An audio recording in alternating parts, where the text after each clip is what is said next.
Manchester United's win against Sheffield United wasn't very convincing. There wasn't really a good or sustainable style of play, and there's been a lot of question mark raised over Erik Ten Hag and if he's the man to bring Manchester United forward in the future.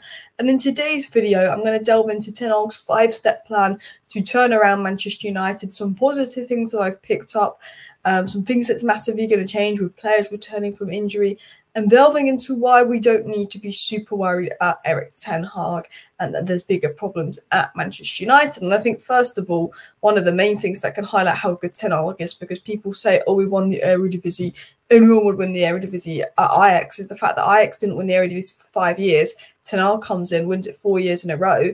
And since Ten Hag has left, and I know that other people have left Ajax as well, they are second bottom of the league in the Eredivisie. They're an absolute mess. They've got through one manager. They're going to go through another manager. And I think people, forget that about Ten Hag. They forget that actually what he did at Ajax was an amazing job. They forget, this is early days at United. They forget the injuries he's had. They forget that Arteta finished 8th 2 seasons in a row. And while I watch Manchester United and I think, well, this is a Sheffield United side and the win isn't convincing, this Sheffield United side is crap. There's no style of play. The boring to watch. I don't like what I'm watching. I actually have many reasons to feel positive about Erik Ten Hag. So that's what we're going to dive into in today's video. He's actually got a 5-step plan that we're going to dive into in just a second. But if we look at the Premier League table here, we haven't had the best start to the season. We are currently, obviously, nowhere near the top. We are currently in 8th place, 15 points. Only 1 point behind Newcastle, although Newcastle had a part of fixture list. We are 6 points off top. So if we do beat Manchester City, we'd actually probably go 3 points behind them, which is crazy. And I don't think we're going to beat Manchester City, but we've won our last 2 games, and we're going to sort of dive into where United are at. So one of the first things I want to touch upon is really we're going to compare this lineup here. So we're going to look at the lineup ahead of the game here and how many of these players would not be in Ten Hag's long-term plans. Maguire will be maybe in the long-term plans on the bench, but he wanted Maguire sold. Johnny Evans was not in Ten Hag's long-term plan. Lindelof at left-back was not in Ten Hag's long-term plan. McTominay is a player he wants sold. Anthony is a player he's already looking to replace. Rashford, Bruno, Højlund, Amrabat and Onana. 5 players who are likely going to be in Ten Hag's long-term plan starting. Anthony, you can put a big question mark at 6. Same with Deadwood. But there's, 3 of the back 4 aren't, really going to play much under Ten Hag. And obviously McTominay there in midfield. Whereas you look at that and then you actually look at sort of what we know Ten Hag wants to do, it's going to be very different when those players come back from injury. One of the only games Ten Hag ever fielded his strongest 11, and it wasn't even his strongest 11, was about a year ago versus Everton. If you put Varane in there for Lindelof, this is what Erik Ten Hag viewed as his strongest 11 last season. And the football Manchester United played in that 2-1 win over Everton was some of the best football we've seen Man United play under Ten Hag. That pre-season as well, before that last season, when we had Sancho on the right, Martial up top, Rashford on the left, was some of the best football. Manchester United went on this fantastic run post-World Cup where they went 14, 15 games unbeaten, and they started playing some good football. They started scoring goals. And then injuries picked in, tiredness picked in, and Manchester United massively dropped off. So that brings me into the first thing in Erik Ten Hag's 5-step plan to bring Manchester United back. And that is him mostly waiting for players to return from injury. Now, why is that? This is what I feel like Erik Ten Hag deems as Manchester United's, I guess, strongest sort of squad post-injury. I think it would be Rashford, Højlund, Anthony front 3, which we actually do have. I think a Bruno, Mount, Amrabat midfield 3. But I do think Maino will definitely start to get some minutes in there. I think the defensive balance, there'll be games where Casemiro and Amrabat play together and Amrabat and Maino play together. And then we've obviously got Shaw, Malacia at left back, obviously Luke Shaw, Lisandro Martinez, Varane, Delo and Nana. Now, why is this important? Because people don't realise that we are really missing Lisandro Martinez and Luke Shaw. A lot of people don't like Luke Shaw, but when you watch Manchester United, when you watch Rashford's game, he's not been good enough. But Rashford's so used to Luke Shaw there on the overlap. Luke Shaw puts in crosses that Højlund would get service for. Luke Shaw coming back is threat on the overlap, is threat putting in crosses. The fact that he would allow Amrabat to play in midfield and defending at left back, or Lindelof to play out position at left back, which was dreadful the other day. Luke Shaw coming back is a brilliant presence for United, but also Luke Shaw's one of the few players at United that has the ability to carry the ball forward, has the ability to pass out from the back, break lines, is pretty press resistant. So is Lisandro Martinez. You know, our left-hand side last season with Lisandro Martinez and Luke Shaw until Martinez's injury, which is when Man United massively dropped off when Martinez got injured. You know, I know Martinez wasn't great at the beginning of this season, and I think that is partly because he was playing with an injury. But we know how good we were, particularly on the left side of the defence. We kept the most clean sheets last season, and we were quite good in that aspect because we had Luke Shaw and Martinez on the left side of defence who were press resistant, comfortable building up, progressing the ball forward. And our build-up was much better. The midfielders could get the ball in a much better position. We could move the ball to attack more smoothly.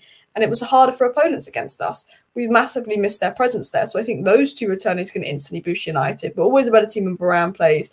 You know, Delos's been good this season. Wan-Bissaka's also a good player. Well, they can give us different options there as well. Casemiro's been manic. You know, I'm not trying to say, oh, yeah, it's all Casemiro's fault, or we should blame Casemiro, this and that. I don't think that at all. But you have to think about how Casemiro's been given the ball away and how he's been erratic and how he kind of gave Kobbie Mainoo a go in pre-season. And we're going to sort of talk about Amrabat and Mainoo and how that's going to change the midfield. People sort of talk about Manchester United having a poor pre-season. But the thing is, we actually won our first few games. And then it all kind of went downhill when Kobbie Mainoo got injured. And this team worked very well in pre-season. Obviously, Onana hadn't really properly come in now. But we had Garnacho on the left, we had Anthony on the right, we had Sancho centre forward. And I'm so annoyed that Sancho had to act like a knob.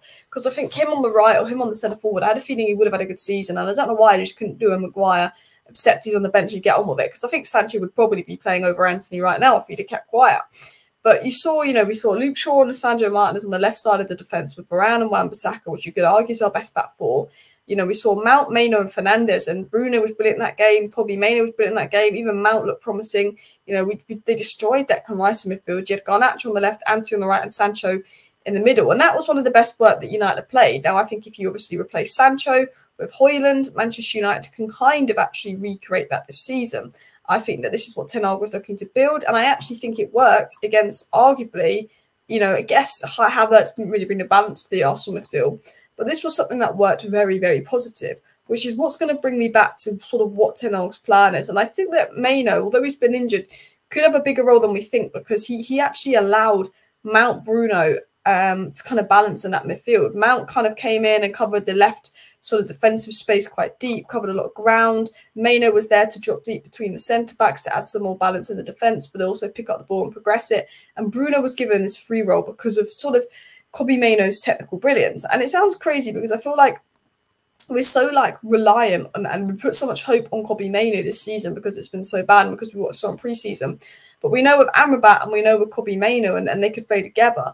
They're two players, and I love Casemiro. I think he's fantastic. But what he's been doing a lot is been giving the ball away, and that's not helped us at all this season. But what Amrabat and Mainoo are much better at is they're much more comfortable in possession. They're much better at retaining the ball, staying on the ball. They have the ability to drop deep between the centre-backs, help out and build up. And I think if Manchester United wants to gain more control of games, that's what we need to do. The first 35 minutes versus Sheffield United, United had no control of that game. We were trying to go do direct. We couldn't string 3 passes together. Then Amrabat kind of switched on his brain, started taking the ball, some sideways passes, some touches, some forward passes, and started to sort of slow the tempo of the game and add some control to that game was from Amrabat. And we know Mainoo has the quality to do that. And we know that Mason Mount actually looked pretty impressive in the little spells he's had for United, but he's not really had enough yet. And we know what Bruno's capable of. We know what Bruno did in his opening seasons. We know how good Bruno was last season. We see him being brilliant at Portugal.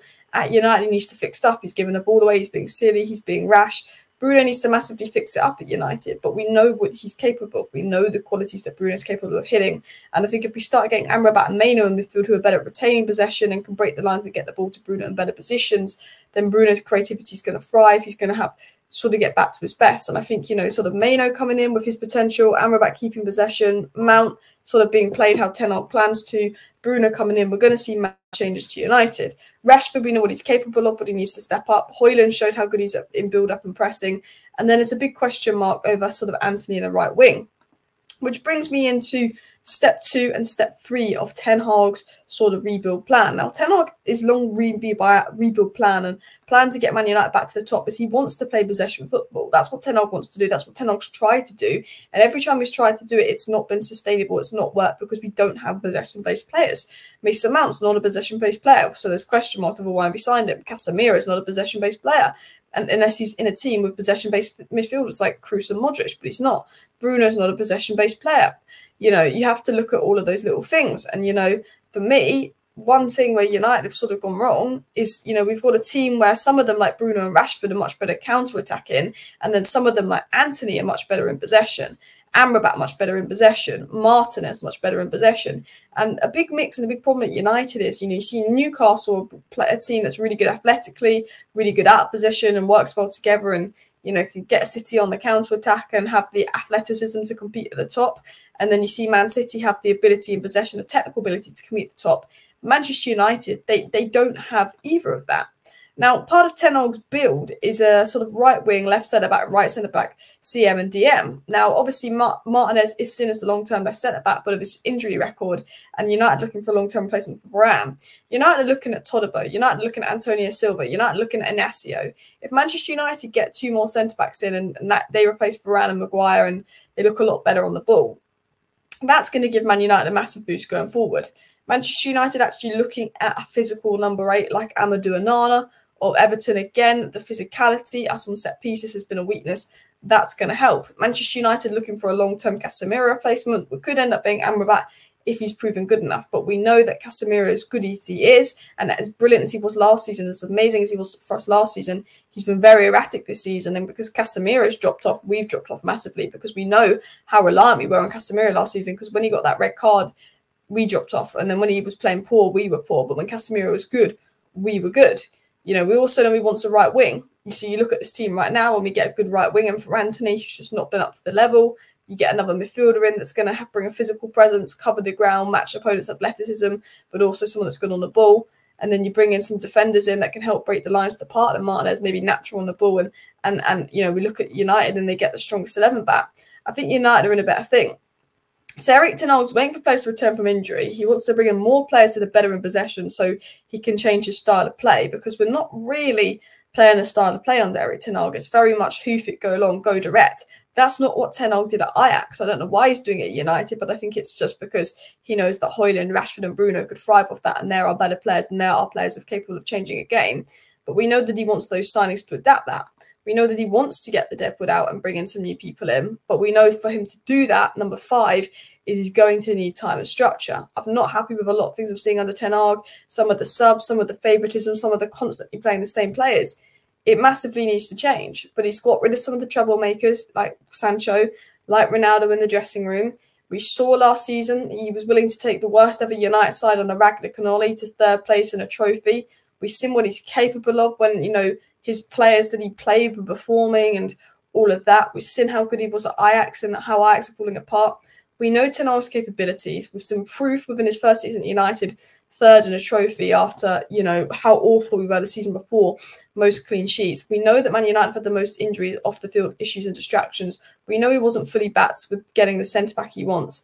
And I do think, you know, with the right backing, with the right time, he can turn it around and will succeed because I know how Ten Hag wants to play and it's not the way we're playing.